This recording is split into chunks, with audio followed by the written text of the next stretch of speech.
Good morning students. Welcome to SR Biology online classes. My name is Sampat राज नागर। तो इस chapter का लगभग एंड चल रहा है, तो इस चैप्टर में एक बार अपन समरी देख लेते हैं कि इस चैप्टर में आपके क्या क्या कंप्लीट हो गया है। कि फर्स्ट ऑल अपने स्टार्ट करा था निषेचन से पहले की घटनाएं, अर्थात कि इसमें निषेचन से पहले क्या क्या हो रहा है कि जो पुष्प बना है उस पुष्प में पुंकेसर के बारे में, स्त्री केसर के बारे में अपन को देखा जाए कि पुंकेसर में किस प्रकार से युग्मक जनन होता है, स्त्री केसर में किस प्रकार से युग्मक जनन होता है, किस प्रकार से परागकण बनता है, किस प्रकार से अंड कोशिका बनती है। तो ये पुंकेसर से पहले की घटना थी।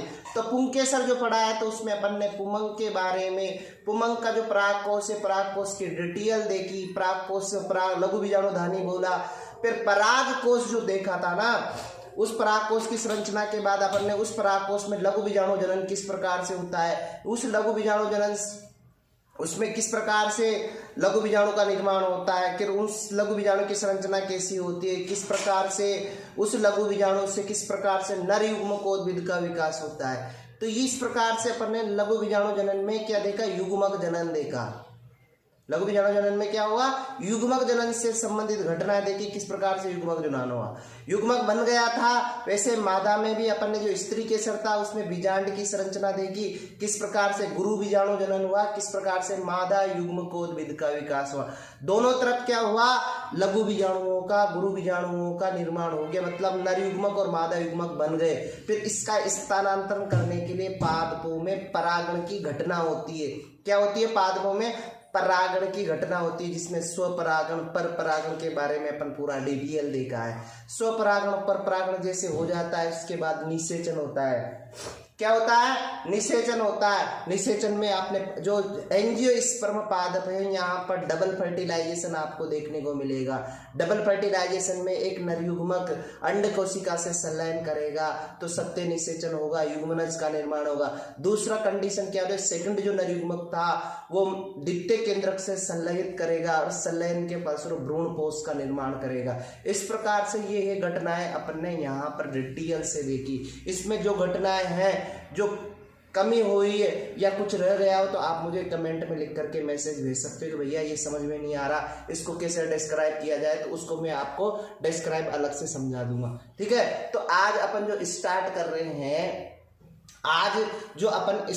रहे हैं वो है निषेचन से पहले, निषेचन पश्च की घटना है। निषेचन पश्च की घटनाओं में क्या क्या होगा, जैसे युग्मनज बन गया। अब यहाँ पर आपको जैसे युग्मनज से भ्रूण बनेगा तो भ्रूण से पहले क्या बनेगा, भ्रूण को पोषण प्रदान करने वाली संरचनाएं बनानी है। भ्रूण को पोषण प्रदान करने वाली संरचनाएं बनानी है। जो भ्रूण को पोषण मिलेगा तभी भ्रूण का विकास होगा। तो पहले अपन क्या देखेंगे, भ्रूण पोष देखेंगे, फिर भ्रूण पोष के प्रकारों के बारे में देखेंगे, फिर भ्रूण के बारे में अपन देखेंगे। ठीक है, जैसे भ्रूण का अपन जैसे एक बीजपत्री पादपों में पाए जाने वाला भ्रूण, द्विबीजपत्री पादपों में पाए जाने वाला भ्रूण, तो भ्रूण भी फिर अलग अलग टाइप के हो जाएंगे। जैसे भ्रूण कंप्लीट हो जाएगा तो उसमें फिर बीज का विकास हो जाएगा। ठीक है, तो आप देखते हैं जो निषेचन पश्च की संरचना है, जो निषेचन की पश्च की संरचना घटना है, तो इसमें क्या होता है, पहले निषेचन से पहले आप जो निषेचन पश्च होता है तो निषेचन के पहले क्या क्या होता है, मतलब पश्च की घटनाओं में क्या होता है, पहले दोहरा निषेचन होता है। दोहरा निषेचन से पहले दोहरा निषेचन डबल फर्टिलाइजेशन हो जाता है। निषेचन के बाद क्या होता है, दोहरा निषेचन होता है। उसके बाद क्या होता है, पहले भ्रूण पोष बनता है, भ्रूण पोष के बाद भ्रूण का विकास होगा। जैसे ये दोनों चीज बनेगी तो उस कंडीशन में बीजांड से बीज बनेगा और अंडाशय से किसका विकास होगा, फल का विकास होगा। इन सभी सामूहिक घटनाओं को आप निषेचन की पश्च घटना कहा जाता है। तो आप कहा जाता है कि जो निषेचन की पश्च घटना है उसमें किस किस को सम्मिलित किया गया है, भ्रूण कोश को सम्मिलित किया जाएगा, एंडोस्पर्म को सम्मिलित किया जाएगा, भ्रूण को सम्मिलित किया जाएगा, बीज को सम्मिलित किया जाएगा। तो फर्स्ट पॉइंट अपना चलेगा भ्रूण कोश। तो इसमें नर युग्मक जो सेकंड नर युग्मक था, मेल गैमेट था, हैप्लॉइड था, द्वितीय केंद्रक और डिप्लॉइड था।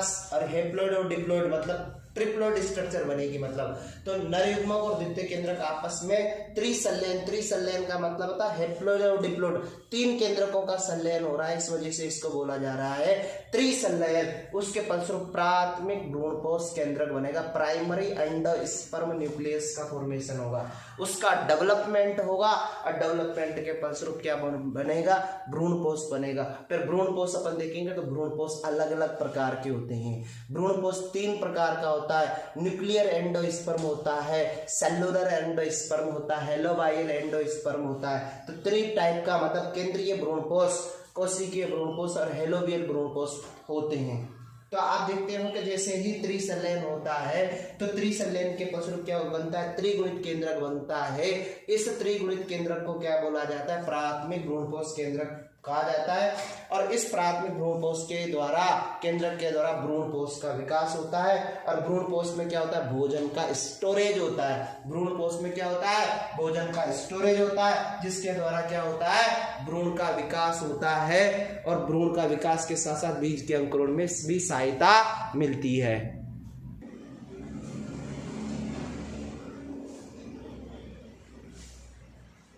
आगे देखते हैं जो भ्रूणपोष होता है उसमें आगे जो भ्रूणपोष अपन ने देखा है कि भ्रूणपोष की जो कोशिकाएं होती है वो कैसी होती है, पतली होती है, समान व्यास की होती है। कभी कभी क्या हो जाता है इसमें सेलुलोज क्या हो जाता है की उपस्थिति से क्या हो जाती है, इसमें सेलुलोज का जमा हो जाता है। तो सेलुलोज की उपस्थिति से कैसी हो जाएगी, मोटी हो जाएगी। तो आगे देखते हैं कि भ्रूणपोष में जो भोजन होगा, भ्रूणपोष में जो भोजन होगा किसके रूप में संचित होगा, भ्रूणपोष में जो भोजन होगा वो स्टार्च के रूप में संचित होगा। भ्रूणपोष में जो भोजन होगा वो स्टार्च के रूप में संचित होगा। तो यहाँ परिवर्तन के आधार पर या विकास के आधार पर जो भ्रूणपोष होता है ना वो 3 प्रकार का होता है। परिवर्तन के आधार पर या विकास के आधार पर जो भ्रूणपोष होता है वो 3 प्रकार का होता है। तो वो अपन ने पहले भी देखा है, केंद्रकीय भ्रूणपोष जिसे न्यूक्लियर एंडोस्पर्म भी कहा जाता है। दूसरा कोशिकीय भ्रूणपोष जिसे सेलुलर एंडोस्पर्म कहा जाता है। हेलोबियल एंडोस्पर्म, 3 टाइप के एंडोस्पर्म हो जाएंगे आपके, ठीक है। फर्स्ट है केंद्रकीय भ्रूणपोष। केंद्रकीय भ्रूणपोष में आप ये समझना, जो केंद्रकीय भ्रूणपोष है उसमें क्या होगा कि जो भ्रूणकोश के अंदर जो संरचना पाई जाती है, प्राइमरी एंडोस्पर्म न्यूक्लियस, जो प्राइमरी एंडोस्पर्म न्यूक्लियस है, इस प्राइमरी एंडोस्पर्म न्यूक्लियस में मुक्त केंद्रकीय विभाजन होगा, फ्री न्यूक्लियर डिवीजन होगा, जिससे एक साथ अनेक केंद्रकों का निर्माण हो जाएगा। फ्री न्यूक्लियर डिवीजन से क्या होगा, अनेक केंद्रकों का निर्माण हो जाएगा। अनेक केंद्रकों के निर्माण के पश्चात उसके मध्य में रिक्तिका का निर्माण होता है। किसका निर्माण होता है, रिक्तिका का निर्माण होता है, जिससे जो केंद्रक थे वो क्या हो जाएंगे, दीवार के आइड साइड पर क्या हो जाए, सेट हो जाए, आइड साइड पर जमा हो जाए। फिर उसके बाद उनमें कोशिका द्रव्य विभाजन होता है। कोशिका द्रव्य विभाजन होने से क्या होगा, कोशिका द्रव्य विभाजन होने से क्या होगा, वो जो केंद्रक थे वो कोशिकाओं में परिवर्तित हो जाएगा। इसका आप एक स्पष्ट एग्जाम्पल दे सकते हो, जिस प्रकार से जो नारियल होता है, नारियल स्टार्टिंग में जो कच्चा नारियल होता है, उस कच्चे नारियल में जो अपन पानी पीते हैं, नारियल का जो पानी होता है, उस नारियल को पानी को आप केंद्रकीय भ्रूणपोष मान सकते हो। क्या मान सकते हो, केंद्रकीय भ्रूणपोष मानते हो। जब वो नारियल रहता है, उस जब कच्चा नारियल होता है, केंद्र के तरल जो भ्रूणपोष होता है वो लिक्विड के रूप में होता है, वो पूरी तरह से बिखरा रहता है। लेकिन जैसे रिक्तिका बनती है, वो परिपक्व होता है, तो उस कंडीशन में क्या होगा, जो केंद्रक था वो सब दीवार के साइड पर चले जाएंगे। जैसे परिपक्व हो जाएंगे तो बाद में गिरी में परिवर्तित हो जाएंगे, एक चटक के फॉर्म में कन्वर्ट हो जाएंगे, व्हाइट फॉर्म में कन्वर्ट हो जाएंगे। वो एक प्रकार का कोशिकीय भ्रूणपोष कहलाता है, ठीक है। तो यहाँ पर आपने भ्रूणकोश का जो डायग्राम है, इसमें प्राथमिक भ्रूणकोश केंद्रक, इसमें फ्री न्यूक्लियर डिवीजन होगा, जिससे कि बाद में अनेक केंद्रकों का निर्माण होगा, वैक्यूल्स का फॉर्मेशन होगा, जिससे केंद्रक शिफ्टेड हो जाएंगे और फिर बाद में सेलुलर का विकास होगा। एक तरह से केंद्र के भ्रूणकोश को डायग्राम दर्शा रखा है। तो ये भ्रूणकोश क्या होगा, अधिकांश द्विबीजपत्री पादपों में जो पॉलीपेटली वर्ग है वहां पर देखने को मिलेगा।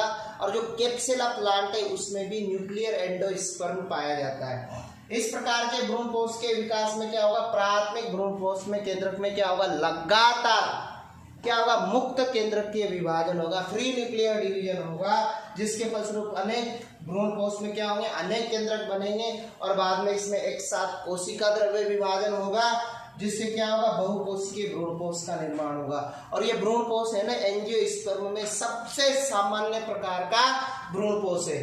आपने एग्जाम्पल अभी दिया कि नारियल में पाया जाने वाला सफेद जो द्रव्य पदार्थ है वो केंद्रकीय भ्रूणपोष होता है। तरल जो भ्रूणपोष होता है या केंद्रकीय भ्रूणपोष होता है, जिसे आप लिक्विड सिंसियम कहा जाता है। इस प्रकार से आपने क्या देखा, केंद्रकीय भ्रूणपोष के बारे में देखा।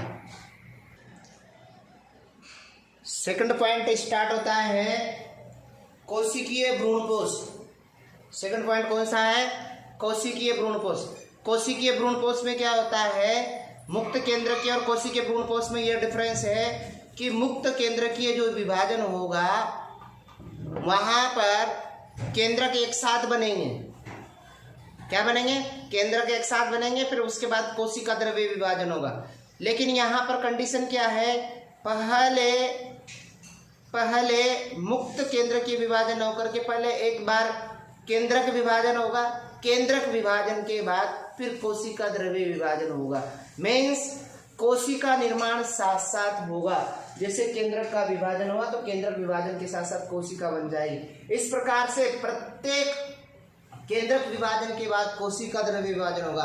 प्रत्येक केंद्रक विभाजन के बाद जितनी बार केंद्रक द्रव्य विभाजन होगा उसके प्रत्येक के साथ कोशिका द्रव्य विभाजन होगा। तो मतलब कोशिका का निर्माण साथ साथ में होगा। इस प्रकार से कोशिकीय भ्रूणपोष पाया जाएगा। तो यहाँ पर क्या हुआ, ये भ्रूणपोष सबसे ज्यादा गेमोपेटेली वर्ग में पाया जाएगा। इसमें क्या होगा, प्राथमिक भ्रूणपोष केंद्रक में प्रत्येक केंद्रक विभाजन, यहाँ ध्यान में रखना, प्रत्येक केंद्रक विभाजन के बाद कोशिका द्रव्य विभाजन होता है, जिसके कारण क्या होगा, ये प्रारंभ से ही कोशिकीय हो जाता है। तो ये भ्रूणपोष क्या होता है, प्रारंभ से ही कोशिकीय होता है। इसके निर्माण में एक भी मुक्त केंद्रक नहीं पाया जाता, इस कारण ये कोशिकीय भ्रूणपोष को दर्शाता है। जैसे नारियल का पानी होता है, उसमें जो सफेद गिरी पाई जाती है वो कोशिकीय भ्रूणपोष को दर्शाती है। इस प्रकार से आप कह सकते हो कि कोशिकीय भ्रूणपोष आगे होता है। थर्ड पॉइंट स्टार्ट होता है हेलोबियल भ्रूणपोष। फर्स्ट भ्रूणपोष था अपना केंद्रकीय भ्रूणपोष, केंद्रक विभाजन होगा, फिर उसके बाद कोशिकाएं बनेगी। कोशिकीय भ्रूणपोष में क्या होगा, एक बार केंद्रक विभाजन होगा, एक बार केंद्रक विभाजन के साथ साथ कोशिका द्रव्य विभाजन होगा। लेकिन ये दोनों का मीडिएटर है। हेलोबियल भ्रूणपोष में पहले केंद्रक विभाजन के साथ साथ कोशिका द्रव्य विभाजन हो जाएगा। फिर उसके बाद जो कोशिका द्रव्य विभाजन हो गया, दोनों अलग अलग कोशिकाएं बन गई, उनके केंद्रकों में एक साथ मुक्त केंद्रकीय विभाजन होगा। यह क्या होगा, मुक्त केंद्रकीय विभाजन होगा, और मुक्त केंद्रकीय विभाजन के पश्चात एक साथ कोशिका द्रव्य विभाजन होगा।